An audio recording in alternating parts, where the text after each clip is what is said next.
വിഷപ്പുകയിൽ വലഞ്ഞ് കൊച്ചി.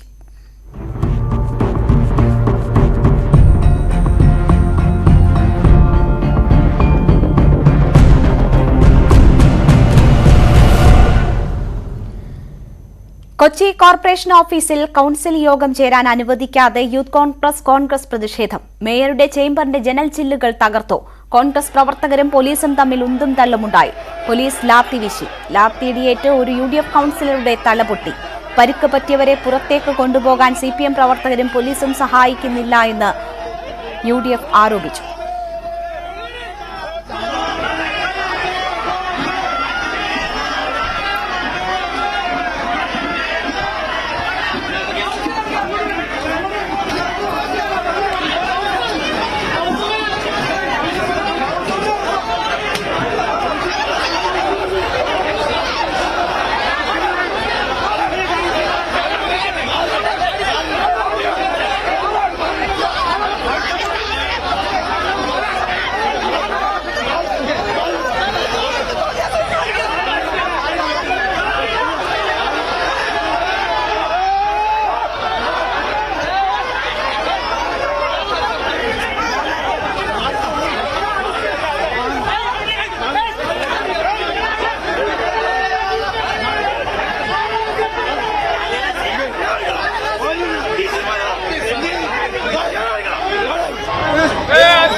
ലാഘവത്തോടുകൂടിയാണ് പെരുമാറുന്നത്.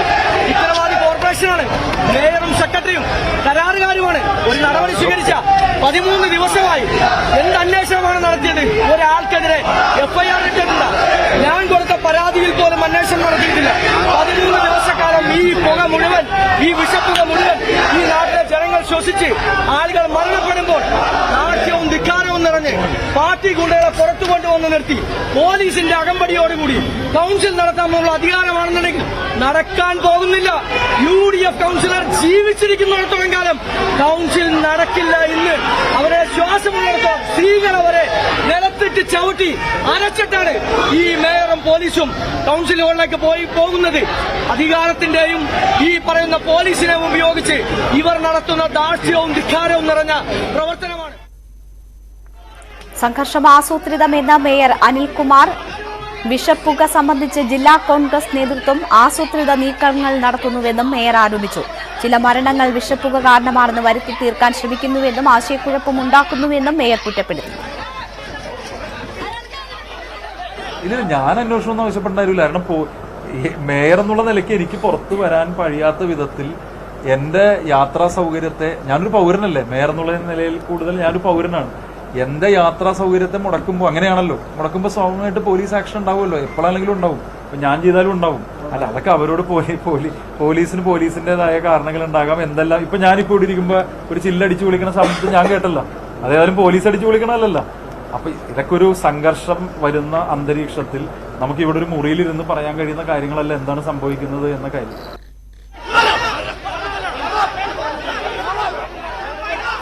മേയർ കോർപ്പറേഷനിലെ ഓഫീസിൽ നിന്ന് പുറത്തിറങ്ങിയപ്പോഴും കോൺഗ്രസ് പ്രതിഷേധം. കോർപ്പറേഷൻ മതിൽക്കെട്ടിനുള്ളിൽ തടഞ്ഞുവെച്ചിരുന്ന കൌൺസിലർമാരെ പിന്നീട് വിട്ടയച്ചു.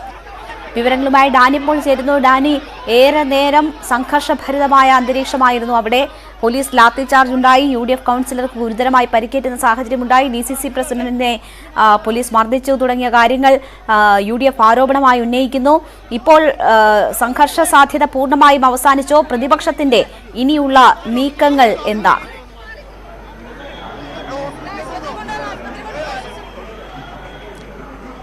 രേണുക, മണിക്കൂറുകൾ നീണ്ടുനിന്ന ഒരു സംഘർഷബാധിതമായ ഒരു സാഹചര്യങ്ങൾ ഇല്ലാതായിരിക്കുന്നു. കൊച്ചിൻ കോർപ്പറേഷനകത്തെ പക്ഷേ അവിടുത്തെ ഒരു ദൃശ്യങ്ങൾ എന്ന് പറഞ്ഞ് നമുക്ക് കാണിക്കാവുന്നതാണ്. മണിക്കൂറുകൾ നീണ്ടുനിന്ന ഒരു സംഘർഷം തന്നെയായിരുന്നു.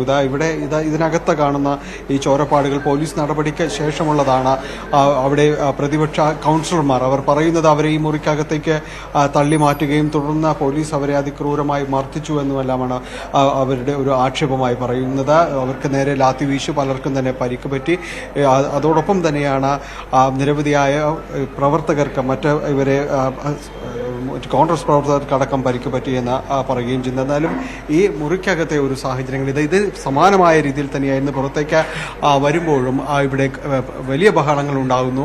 ഒപ്പം തന്നെയും മേയറെ ഉപരോധിച്ചുകൊണ്ട് ഇവിടെ പ്രവർത്തകരും അതോടൊപ്പം തന്നെ കൗൺസിലർമാരുമടക്കം വാതിക്കലുണ്ടായിരുന്നു. അതോടൊപ്പം മേയർക്ക് സംരക്ഷണം നൽകുന്നു എന്ന രീതിയിൽ മേയർക്ക് അഭിവാദ്യങ്ങൾ അർപ്പിച്ചുകൊണ്ട് CPM പ്രവർത്തകരും ഗേറ്റിന് പുറത്ത് നിലയുറപ്പിച്ചതോടെ തീർത്തും യുദ്ധസമാനമായ ഒരു സാഹചര്യങ്ങൾ മാറുകയായിരുന്നു. വലിയ രീതിയിൽ പോലീസ് ഇവരെ ഒഴിവാക്കുന്നതിന് വേണ്ടി മേയർക്ക് ഇതിനകത്തേക്ക് കടന്നു പോകുന്നതിന് വേണ്ടിയുള്ള ഒരു സാഹചര്യത്തിന് പോലീസിന്റെ ശക്തമായ ഒരു ഇടപെടൽ ഉണ്ടായിരുന്നു. ലാത്തി വീശി അതിൽ നിരവധിയായ പ്രവർത്തകർക്കടക്കം പരിക്ക് പറ്റി. ഇവിടെ പ്രതിപക്ഷ കൗൺസിലർമാർ പലർക്കും തന്നെയും ലാത്തിയടിയേറ്റ് പരിക്കേറ്റിട്ടുണ്ട്. അതിൽ വനിതാ കൗൺസിലർമാരും അതോടൊപ്പം പുരുഷ കൗൺസിലർമാർ എല്ലാവരും തന്നെയുണ്ട്. പലർക്കും കാര്യമായ രീതിയിൽ തന്നെ പരിക്കേറ്റു.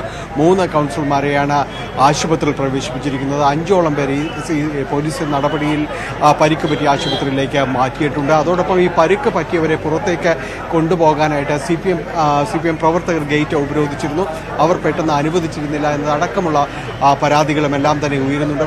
നമുക്ക് ഇതിൽ നിന്ന് അറിയാൻ വ്യക്തമാവുന്നത് ഈ അടുത്തെങ്ങും ഇത് സംബന്ധിച്ച് കൊച്ചിൻ കോർപ്പറേഷന്റെ ബഹളങ്ങളൊന്നും ഇതുകൊണ്ട് അവസാനിക്കാൻ പോകുന്നില്ല എന്ന് തന്നെയാണ്. കാരണം ബ്രഹ്മപുരം അത് പുകഞ്ഞുകൊണ്ടേയിരിക്കും. അത് കൊച്ചിൻ കോർപ്പറേഷന് അകത്തും ഇതേ സാഹചര്യങ്ങൾ തന്നെയായിരിക്കും.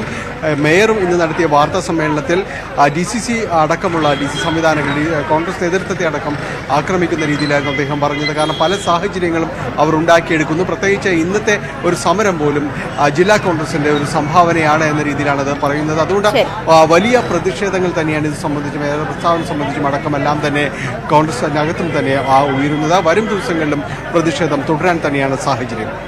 മണിക്കൂറുകൾ നീണ്ട പ്രതിഷേധം, സംഘർഷം, ലാത്തിച്ചാർജ് എല്ലാത്തിനും